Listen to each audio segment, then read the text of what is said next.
Hello everyone, how's it going? And welcome to the official Wild Rift patch notes for patch 5.1. One of the biggest patch notes I think we will ever have in Wild Rift, with all these new ruined and light items, new runes coming to the game. Hopefully we should see a big shift in the meta. I'm super excited for it. There are also some interesting champion changes as well. You can see on screen my girl Zaya is getting buffed, my main champion, giving you a little sneak peek to that beforehand. But also with the new items, the items have actually been changed from the public beta server that I did a video on a few days ago. Quickly give you a sneak peek, but Terminus has changed and has been buffed.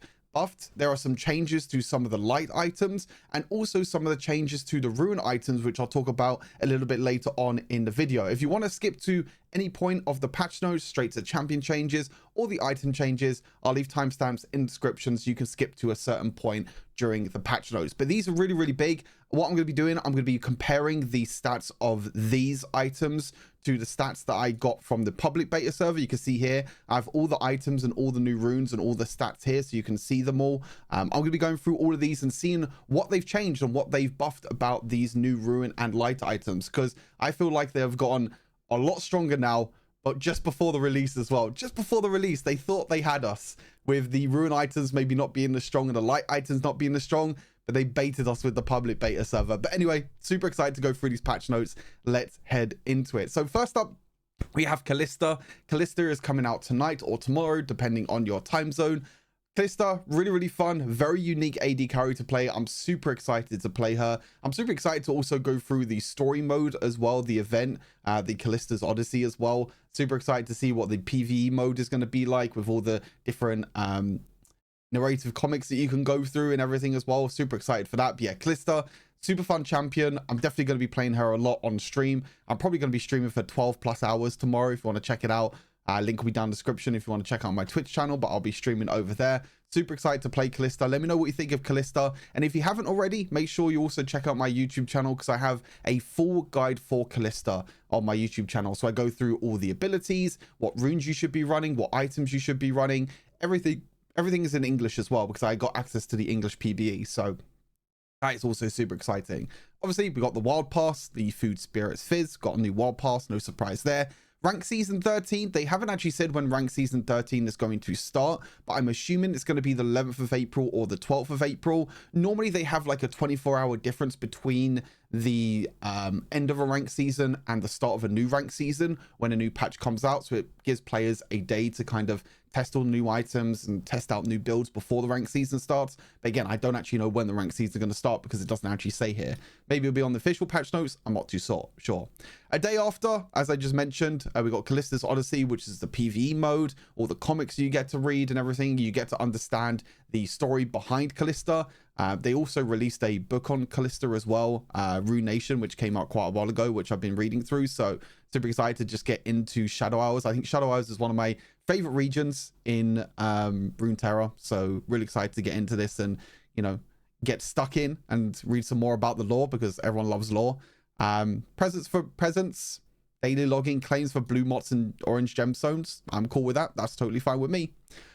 All right, champion changes. So Aurelion Sol getting nerfed, I think this is definitely warranted. I think the amount of crazy stacks that Aurelion Sol can get, I think late game Aurelion Sol is one of the strongest champions at the moment. Like the amount of Stardust that you're able to collect with Aurelion Sol is just absolutely crazy.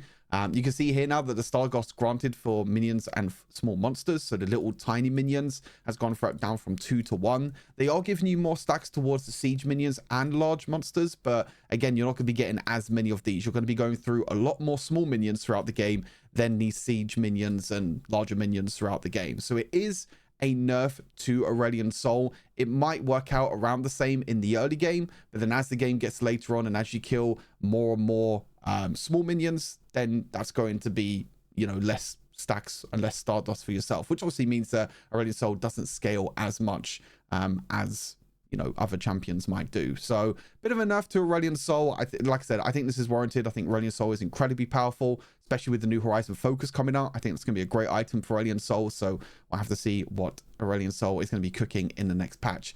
Fiora, honestly, I don't know why they haven't added this for such a long time. This is a thing on PC League of Legends where riposte, Fiora's second ability, can now be cast during Fiora's dash in lunge. This has been a thing on PC League for such a long time. I don't know why it took so long for them to add it to Wild Rift, but it's a really nice change, and it makes Fiora feel a lot smoother to play as well, which is quite nice. Buff to Jhin as well. You know, I talked about Xayah, but Jhin is also getting buffed, which is also one of my other champions to play, one of my other favorite champions to play. Jhin has definitely not been a meta for a long time. Jhin has been incredibly weak. He does like nowhere near as much damage as other champions. Jhin is a champion that, you know, is supposed to do a lot of burst damage, especially with his fourth shot, but his damage over time is just not there because his auto attacks are so slow. His reload time takes forever. So it's nice to see that they're increasing his passive again. Remember that this passive went up to like 5.5 and 5 at some point. So it's not going as high as what it was before, but it is going up by 0.5 per level. So a bit of a buff there to scaling Jhin. Hopefully Jhin will be a little bit stronger now. Master Yi's little rework is coming into Wild Rift as well. I'm a bit interested about this. The Wuju style, by the way, this is an incredible buff. The ability is now auto attack reset, which is insane. So you could just auto attack Wuju style into another auto attack.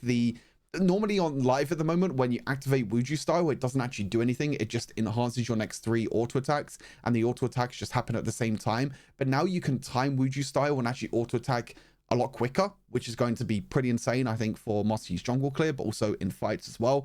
The big thing is the meditate, where Master Yi can now cast meditate immediately between attacks and reduce severe damage. So when you use meditate, it does reduce your damage. So what you can do is you're able to auto attack, use your meditate if a crowd control or if abilities come your way, and then auto attack again straight afterwards. It will put it on the cooldown, but like the damage reduction is increased to 90% during the first 0.5 seconds.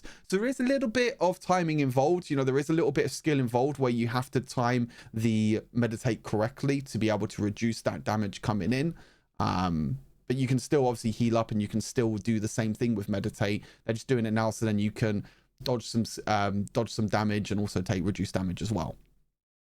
Highlander's new thing as well is that it still reduces the other basic abilities cooldown by 70%, but now also reduces meditate's cooldown by 90% as well. This is pretty big as well, because the thing is with Master Yi is that meditate normally has a really long cooldown, especially like in the early game, has quite a long cooldown. If you get some kills in the early game now, you can just use meditate, heal back up straight away after you get a takedown, and then join in a team fight again. Or you could do the same thing as what I just mentioned with meditate and time it, so then you take that 90% reduced damage if there's a big crowd control or a big ability coming your way.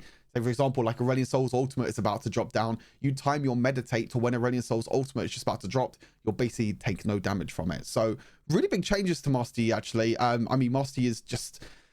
There was like one patch where Master Yi got like incredibly buffed and was like one of the strongest junglers, and then ever since then, or even before that, he's just not been a champion. So excited to see what these changes are going to do for Master Yi. Syndra fixed an issue where the execution indicator appears on the enemy's health bar when Syndra collects 100 splinters. Cool, just a fixed bug. We're adjusting Talon's damage to monsters as he's clearing them so much faster than his peers in the jungle. This is no surprise. Again, they already reduced his passive damage to monsters in the jungle. Now they're reducing his second abilities damage to jungle. Now, even though this says 70%, obviously at the moment it's 100%. It's going down to 70%. So you're losing quite a lot of damage with Talon's second ability in the jungle. I think Talon might still be okay. I still think his jungle clear is going to be incredibly fast, incredibly quick. And he's one of the strongest junglers right now anyway. So we'll have to see how this works out after new patch. Urgot, by far one of the strongest Baron lane champions at the moment. No surprise that Urgot is getting nerfed. I think with items like Heart Steel and also Titanic Hydra, and also the Black Cleaver as well. Things like Black Cleaver. We've got Pressy Attack coming into the game as well, which is going to make Urgot even stronger. No surprise that the attack damage per level is going down, and also the passive is going down as well, which is to do with the leg damage.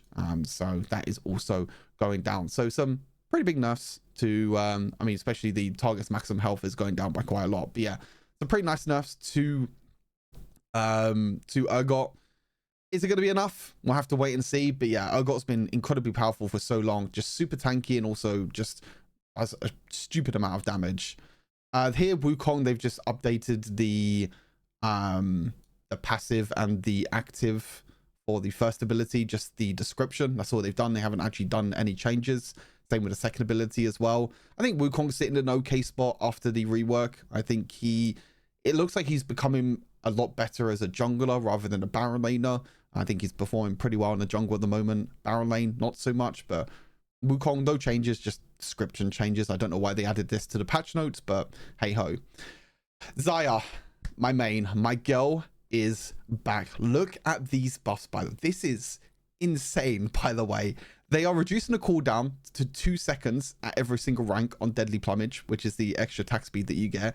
And the attack speed is now gone up by 10% at every single rank. We have to remember that Navori Quick Blades is still a very core item for Xayah, and it's still going to be core after the new patch. So now you can get your Deadly Plumage up more often now, thanks to Navori Quick Blades, and also because of this buff as well. 2-second buff at every single rank is so huge, and so is this attack speed as well. Like, this attack speed, a lot of people might underrate this, but this is a lot of extra attack speed. 60% attack speed at maximum level, which is crazy. And I think that, like, with this new sort of build that you can go with, like Bloodthirster, Navori, the new Ruin, Infinity Edge as well, I think Xayah's going to be doing a lot more damage next patch. And also the Blade Caller also got buffed as well, so you get 10% bonus damage on the Blade Caller, which pulls the feathers towards you. So incredible changes for Xayah. Super excited to play her in the new patch. I think she's definitely going to be, of course, one of the champions that I am going to be playing in the new patch.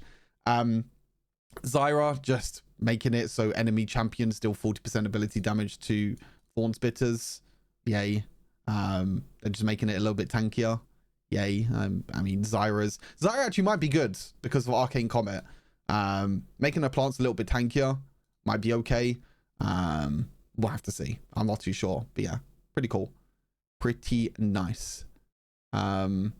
So this is just like, instead of 100%, they only do 40% ability damage to Thorn Spitters. I guess abilities were just doing too much damage to Zyra plants.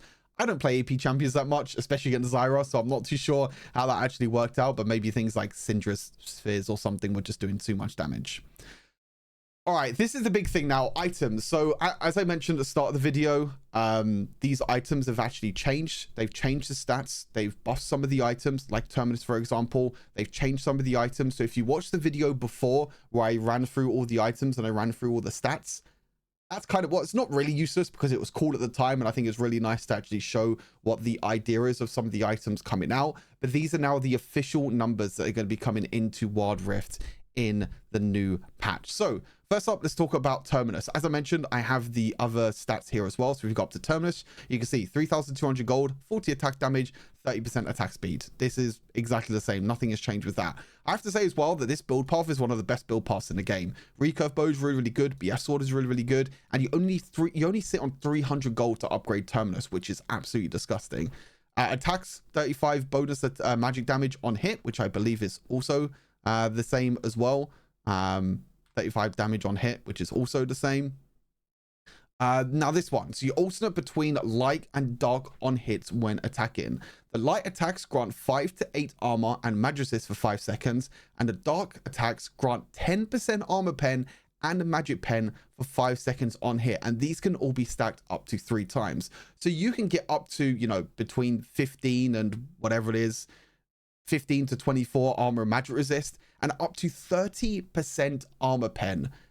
It's absolutely crazy. 3 auto attacks. Actually, no, it's technically 6 because you're alternating between the 2. So 6 auto attacks, you get the full max stacks of armor and magic resist and the full stacks of the armor and magic pen. This is going to be an incredible item. You can see what's changed here. Like I said, the bonus magic damage is still the same, but before it was only, you know, 1 to 2 armor and magic resist for 3 seconds, and also the dark attack was only 4% armor pen and 6% magic pen for only 3 seconds.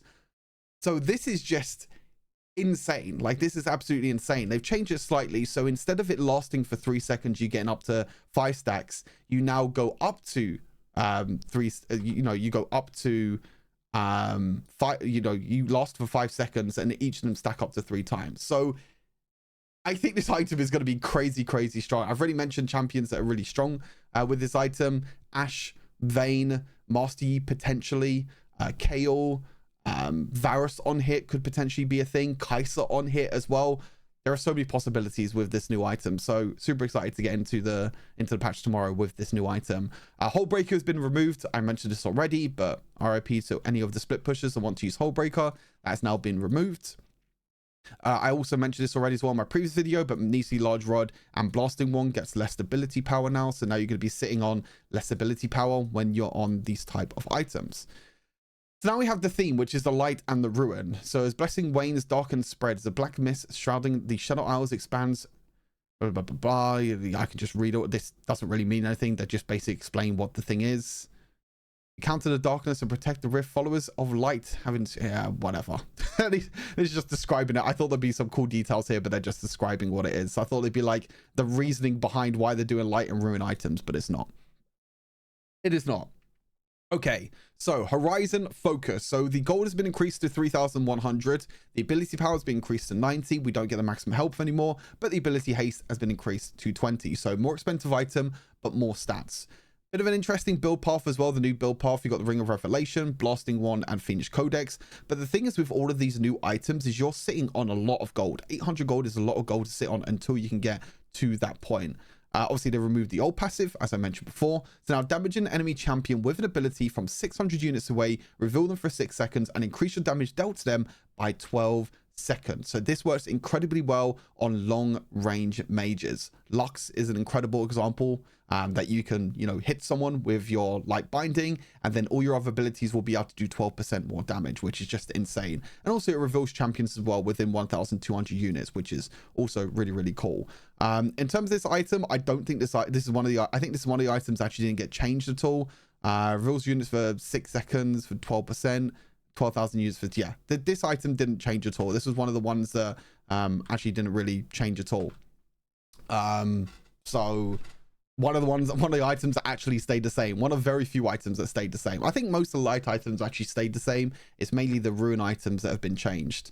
Infinity Orb, again, gets increased by 300 gold. You now get 10 more ability power, though, from 85 up to 95. Again, a new build path that you're sitting on 758 gold. But look at this. Abilities and powered attacks critically strike for 20% bonus damage against enemies below 45% health now instead of 35%. This item is going to be incredibly strong. Basically, when champions are below 50% health, you're going to be critting them and dealing 20% bonus damage.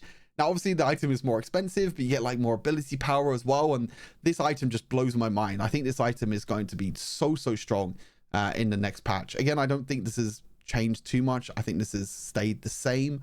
20% bonus damage for 45% health. 90. Oh, actually, it was 90 ability power, but now it's gone up to 95 ability power. Wow. So they've increased the ability power even more with Infinity Orb. I don't think they did that with the other items. 90 ability power, 20 ability haste. Yeah, that's still the same. Wow, so they increased the Infinity Orb's ability power by another 5, so it goes up by 10 now instead of 5, which is what I mentioned before. I mean, that just makes this item even stronger, doesn't it, really? So that's pretty crazy. That's really, really good. Harmonic Echo, I had a few question marks about the light version because they increased it by 300 gold and they gave it a little bit of a buff in terms of the stats, which you can see here.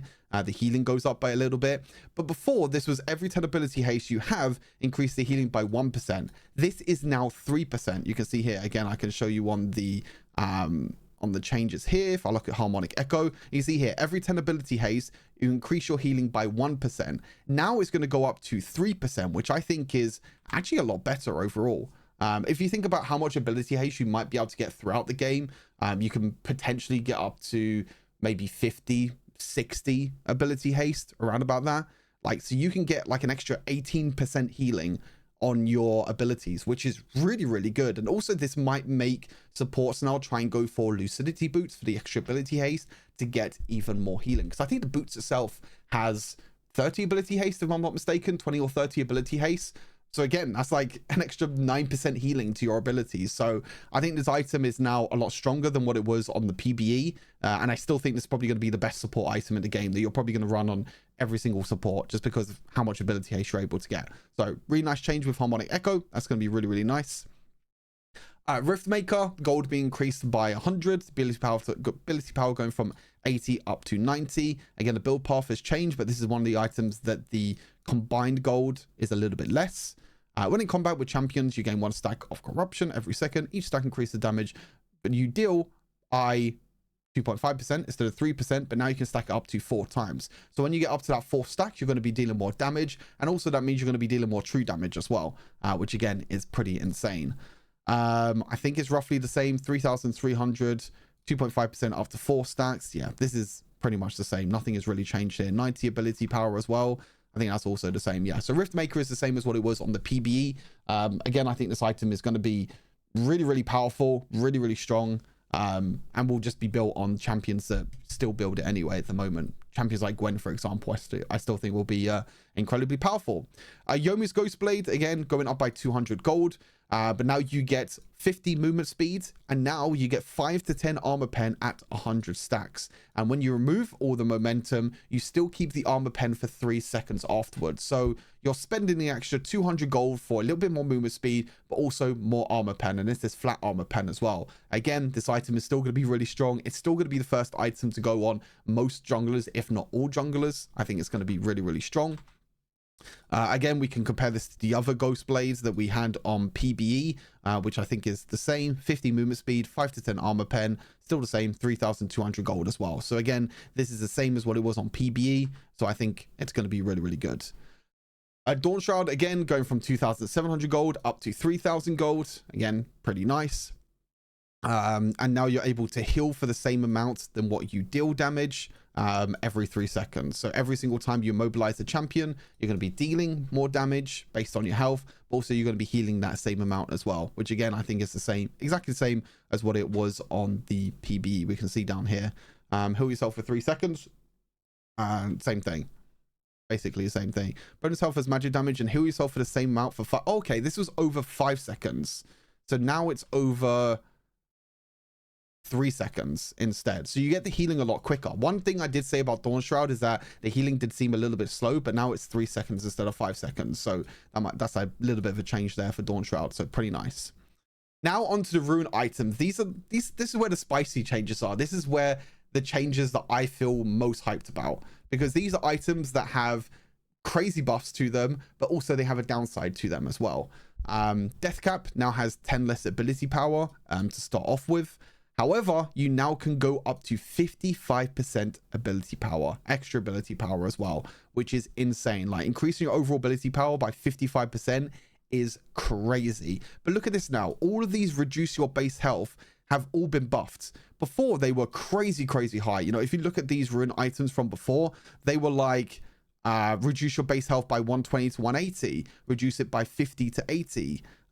Even the attack damage ones as well was a lot more than what it was before. You know, if you compare it to Death Cap, this before you lost 50 health if you bought early on, and it goes up to 50, goes up to 80, sorry. But now you only lose 10 health and it goes up to 100. So you're losing more health when you obviously get later on into the game, but I think that's totally fine. But now you lose less health in the early game, so it kind of incentivizes people to build Death Cap a bit earlier on in the game. However, again, I do think that this item is a lot weaker early on because you get less base ability power, and also the 20% ability power in the early game doesn't really do too much.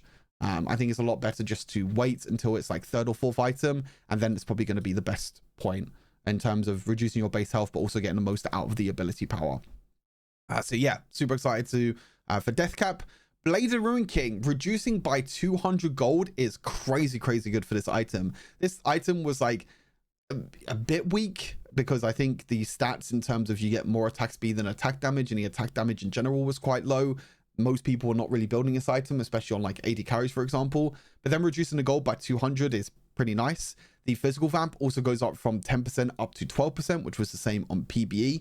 I think they've reverted the bonus damage that you get, though, to enemies' current health on hits. I think this has been, like, kind of nerfed a little bit, because before it was a little bit different. Oh, no, it's still the same. 7%. Okay, they just reduced the melee counter. So it's 7%, and now it's 9% instead of 10%. So they've reduced the damage ever so slightly for melee champions on Blade of the Ruin King. So that's all they've done for that.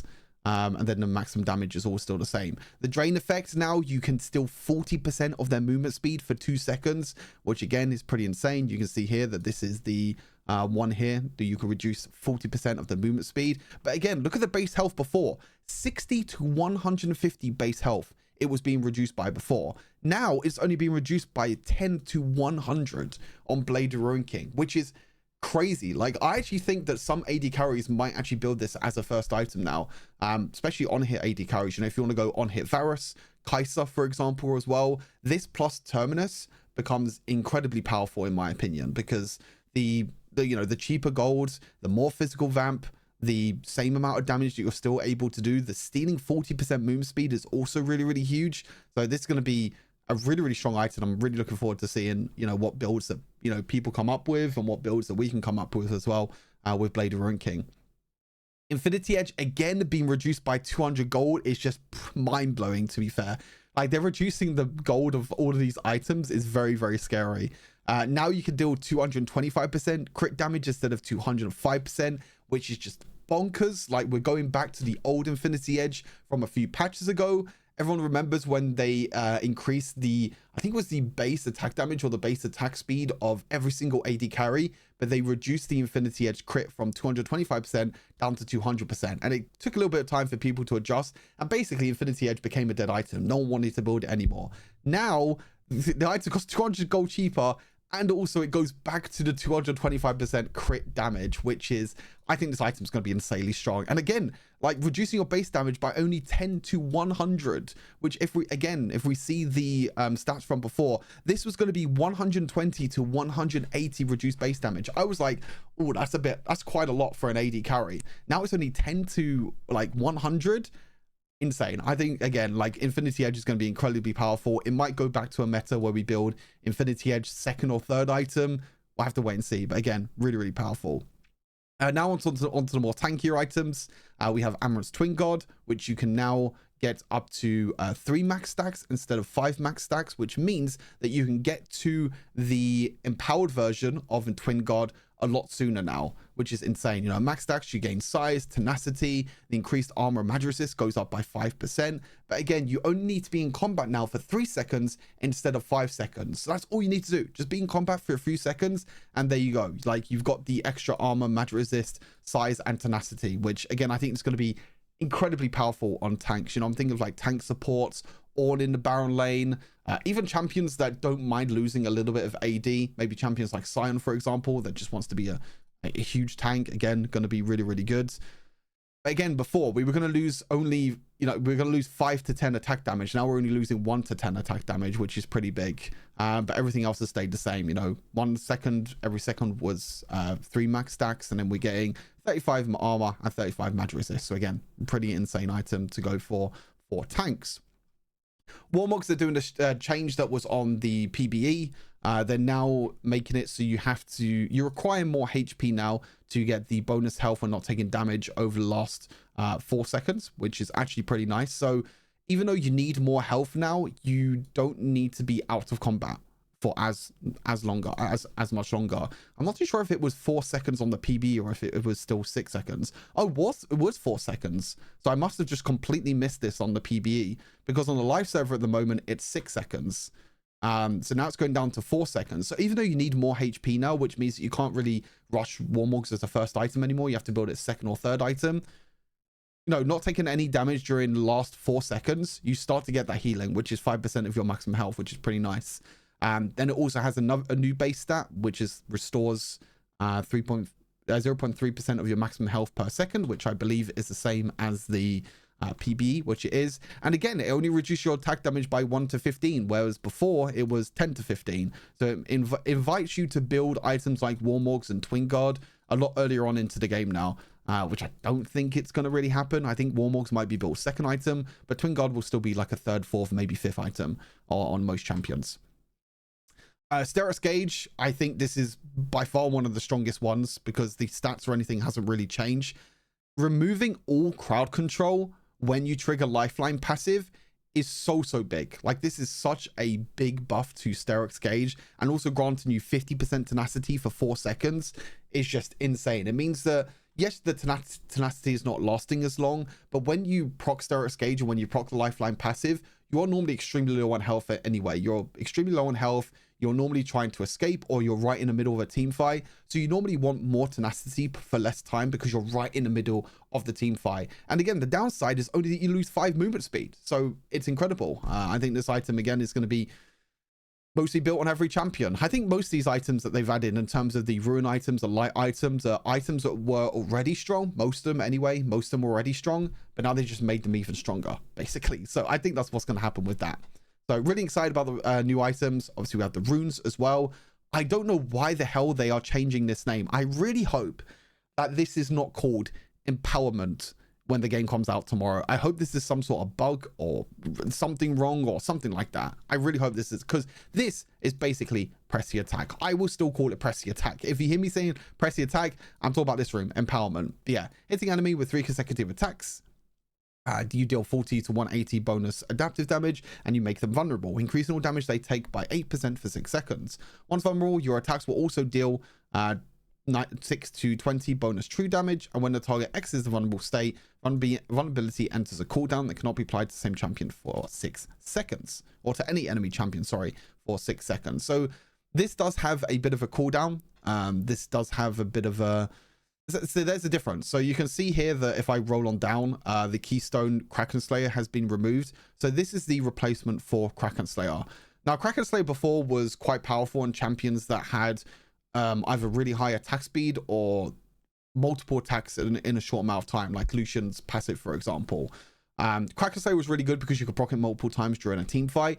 This works a little bit differently because, as it mentions, you know, the vulnerability will enter in a cooldown. So there will be a time where you don't have press the attack active and you can't proc press the attack on the enemy. This means that it's all to do with timing now. Press attack is all to do with timing. When you proc press the attack, or when you proc that vulnerability, you need to play aggressive. You need to, you know, you're pretty much going to win the trade most of the time because you're going to be dealing extra true damage, and you're also going to be dealing 8% more damage for 6 seconds.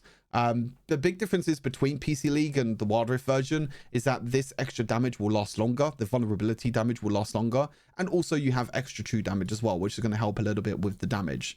I mean, overall, this is going to be very, very similar to Kraken Slayer. Again, you can't proc this multiple times, but this gives you a lot more single target damage to enemy champions. So I still think that this rune is going to be really good on champions like Lucian, could be really good on Kayle, Urgot, as I mentioned before, champions like that. Again, we'll have to see and test when the rune comes out, but I still think it'll be okay. Arcane Comet, I think it's going to be really good on some long-range mages that can proc Arcane Comet multiple times during the game. The big thing about Arcane Comet, the difference between PC League and Wild Rift, is that this stacks. So when a comet hits an enemy champion, the next comet's damage is increased. So it does have a bit of a cooldown. I'm not too sure if this is... This was flipped, wasn't it, in PBE? I'm pretty sure it was 8 to 16 seconds. Oh, no, sorry, 16 to 8 seconds. It was. I have no idea what this is. Is it 8 seconds early game, but 16 seconds late game? We'll have to test this out and see what this is. This is really interesting if it's 8 seconds early game and 16 seconds late game. But, I mean, yeah. What I said before already, this is really good for any laners that have a lot of range that can poke enemy champions very easily. Obviously, you've got the base damage here. Then you plus the total hits on enemy champions. So the more hits you get on Arcane Comet, the more damage you're going to be dealing. So say, for example, in the late game, you hit about 30 champions with Arcane Comet, which is definitely possible, by the way. You get an extra 30 damage on Arcane Comet. And again, this also scales with your bonus attack damage and also ability power. So the total hits on the enemy champion adds before it adds the percentages, which makes it even stronger as well. So again, champions like Zyra could work really well. Ziggs, Orianna, champions like that. Aurelion Sol is also very good. Yeah, really, really nice to see Arcane Comet in the game. I think a lot of people have been asking about Arcane Comet for a very, very long time. The new Resolve Tree and Domination Tree rune, I'm not too sure. This is honestly not good. The only way that this can be better is that you don't need to stand close enough to the champion, because I did the testing of Onslaught on PBE and you literally had to stand next to a champion for you to get the extra fight, you know, the extra tenacity. Yeah, because this alive nearby, it doesn't actually tell you how close you have to be, but you basically have to be standing right next to the champion for it to be able to stack. and then total gainable tenacity is capped at 20%. I don't think it's going to be that good. I think this is pretty weak in my opinion. This is an interesting one, Psychic Wave. I was updating my website and I was like trying to think of champions that could work really well with this. I think Twisted Fate is a really good example of how this can be used really well, because you can use your ability and then auto attack afterwards, which is quite nice. It's mainly to do with that. It's either a champion that has an auto attack just after an ability, or a champion that has an ability just after an auto attack. So you do an extra bit of damage. I'm not too sure if this is good, because the domination tree in general is just weak, and I think it's getting weaker because of the empowered attack change. So yeah, I'm not too sure how this is going to go. I don't think this is very good. I don't think this is going to be a strong rune. Again, we'll have to wait and find out though. You know, this is all down to testing. Empowered attack, they reduced the cooldown, so it's from 10 seconds down to 8 seconds, but now it only does it against champions. So empowered attack no longer works on minions and monsters in the jungle. So this is a big nerf to junglers, because junglers were taking empowered attack to clear through the jungle quicker. However, this is a pretty big buff to laners, especially AD carries as well. If you want to go with this, again, domination tree is very bad in general, so you never really want to go for this unless you go for it as your secondary rune. But again, there's a lot more better options out there, rather than getting, you know, an extra 35 to 50 bonus adapted damage every 8 seconds. But it means now that it's not going to randomly proc when you auto attack a minion or a monster. It will only proc on champions. So it means that you can guarantee the damage on the champion. But again, I think the damage is too low. I think this needs to get buffed a little bit. As I mentioned, remove the Kraken Slayer. The Ixtali Scorpion is coming into the game as well. So in the Baron lane alcove, you might have seen my YouTube shorts yesterday, but between 2 to 12 minutes, you have a little scorpion that you can fight over that pushes the lane, helps you out a lot, and everything like that as well. So pretty nice change there. To Baron lane means that Baron laners are now a little less lonely up there. Now you have a little friend to try and help you out. Slow resist, I haven't read this through this. Just as the interaction between slow and slow resist effects in some champions' abilities. The slow effect from Trendemir's Mockingbird is now affected by slow resist. The slow effect that Blitzcrank applies to himself in overdrive is now affected by slow resists.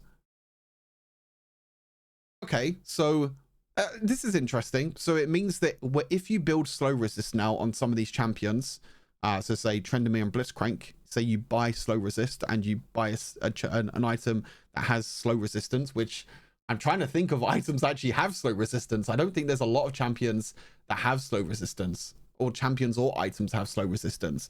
Anyway, in that terms, is like, you're not going to be slowed as much, basically. With Trendemir's, well, I mean, this is a nerf to Trendemir because you're not going to be slowing as much, but then it's a kind of a buff to Blitzcrank. Self-applied slow effects caused by abilities, not affected by slow resist by other champions. Okay. Slow effects caused by fear, charm, or when the target is pulled towards a direction are not affected by slow resist. Okay. When slow is applied multiple times, slow resist will be calculated individually for each instance of slow first. The final slow effect will then be calculated based on the total number of slow stacks the champion has. Hold on a second. Does this mean you can now stack slows? When slow is applied multiple times, slow resist will be calculated individually for each instance of slow first. The final slow effect will then be calculated based on the total number of slow stacks. I'm not too sure, but this might mean that slows stack now. I'm not 100% sure, but this might mean that slows start to stack. So it's like the slow resist applies like first on, I always take this as like Ashe, for example, with like slow resist from like, slowing from like, I don't know, you can go like Iceborne Gauntlet plus Ashe's passive.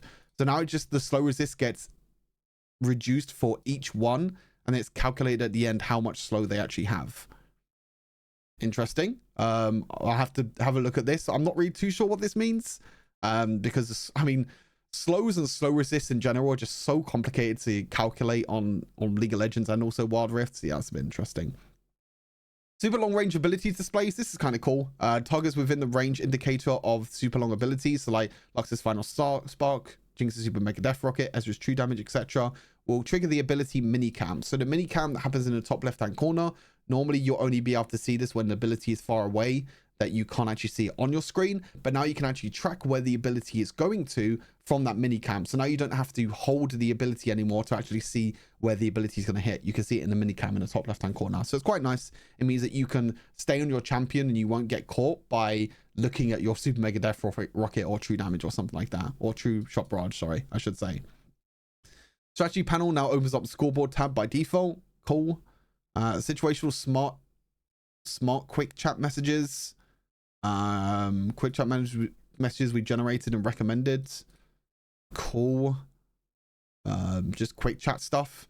Added a toggle flash combo in settings. Thank God they did this. I covered this already, but thank God they did this. They removed the, well, you can now remove the flash combo thing. This is basically the assisted combo that they gave to you. So it's like they assist you in trying to flash combo. I will be getting rid of this straight away. Like, this just made it so much weaker overall. And then we have the new skins. Soul Fighter Callista, super hyped. Soul Fighter Samira, super hyped. Soul Fighter Gwen, Soul Fighter Jin. I don't really care about the prestige version of the Xinjiao one. Food Spirits Fizz, and then the glorious Crown Brom for the new season. This makes me think that the new season is going to start on April 12th. Because if this skin is coming out on April 12th, that means that the new season is probably going to start April 12th.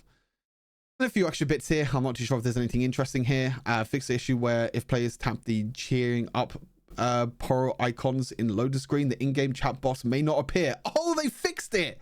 Holy shit. We have the chat box back. Okay, this is the biggest change of the whole patch. Who cares about the other changes? This is the biggest change of the whole patch. Fix the issue where casting flash direction of targeted knocked airborne by Jarvan's combo caused the target airborne indicator bar to reset.